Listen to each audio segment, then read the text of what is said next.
كابتن حماده صباح الخير. انا كابتن طارق. ازي حضرتك كابتن حماده؟ حياتي ليك والكابتن منى والضيوفك الكرام. كابتن حماده يعني النهارده بنعمل تحقيق مهم جدا على النايل سبورت من خلال صباح الرياضه. يعني نادي المريخ النهارده دخلنا في الاسبوع الرابع، يعني خلاص هيبدا خلال ساعات الاسبوع الرابع ان شاء الله. ونادي المريخ مش قادر يلعب لا جوه ارضه ولا بره ارضه، رغم انه مش طرف في المشكله الشهيره بتاعه مباراه الاهلي والمصري. يا ريت تقول لي حضرتك موقف اتحاد كره القدم والمريخ ما بيلعبش ليه لغايه دلوقتي؟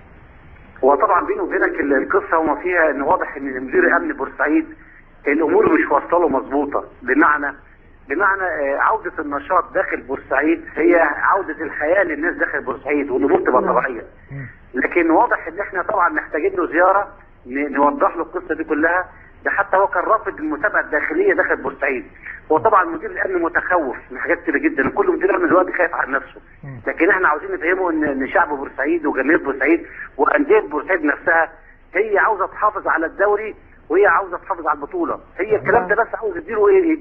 نديله الثقه ونديله احنا داعمينه، ثم اعتقد الراجل هيلتزم بالكلام الاول. على فكره المشكله دي برضه في الشرقيه وليس بورسعيد بس. يعني برضه محتاجين زياره ثاني لمدير امن الشرقيه، بس المدير امن الشرقيه بيتكلم على ملعب واحد يلعبوا فيه، لكن احنا بنتكلم على عده ملاعب. وخد بالك احنا بنخاطب لما يجي يتكلم مدير الامن. انا كنت مع مدير امن السويس قريب. هو الناس بس محتاجه توضح لها الصوره مش اكتر من كده. نعم.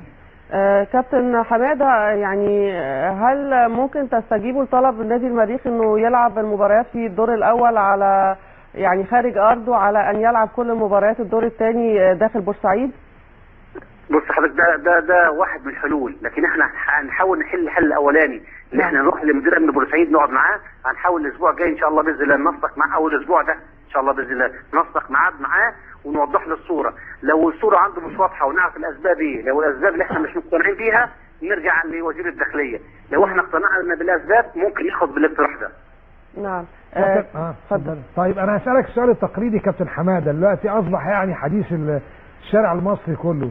كابتن حماده، الدوري راجع ولا مش راجع؟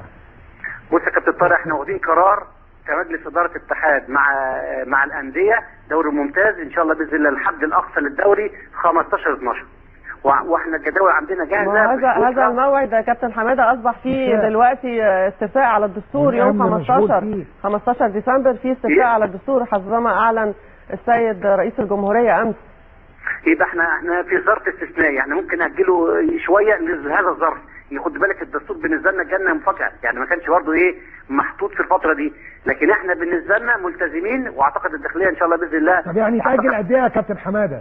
يعني اقصاها اسبوع يعني. طيب على لسان الكابتن حماده خدنا صفقه اهو، تاجيل خامس لمسابقه الدوري لمده اسبوع.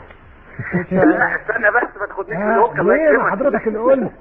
لا بص انا بقول لك النهارده احنا كنا حاطين حد اقصى 15.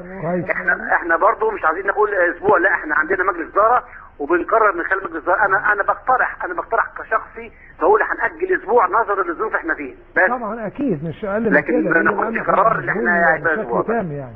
طيب كابتن حماده، الاستاذ عمرو جوهر والاستاذ سمير خضيره عايزين يكلموا حضرتك في موضوع نادي المريخ مره ثانيه بعد اذنك. اتفضلوا. صباح الخير يا كابتن حماده. صباح الجمال. احنا محتاجينكم يا كابتن تقفوا جنبنا في الفتره القادمه، لان احنا تعبنا وعانينا جدا مع الامن، ومن خلال المخاطبات اللي بنبعتها لاتحاد الكوره يعني حتى مش لاقيين حد ان هو يقف جنبنا ويجي يساندنا في سبيل ان احنا نقدر نكمل ونلعب المباراه القادمه لنا ان شاء الله كابتن. حاضر يا كابتن. طبعا احنا كاتحاد الكوره يعني احنا المفروض احنا يعني دورنا نأديه بامانه. الامانه تفضل علينا دلوقتي اللي احنا ان شاء الله باذن الله نكون معاكم، واحنا معاكم في اي وقت. هننزل بورسعيد ان شاء الله الاسبوع ده ونحل كل مشاكلكم ان شاء الله باذن الله. ربنا يخليك يا كابتن ان شاء الله. شكرا يا كابتن حماده.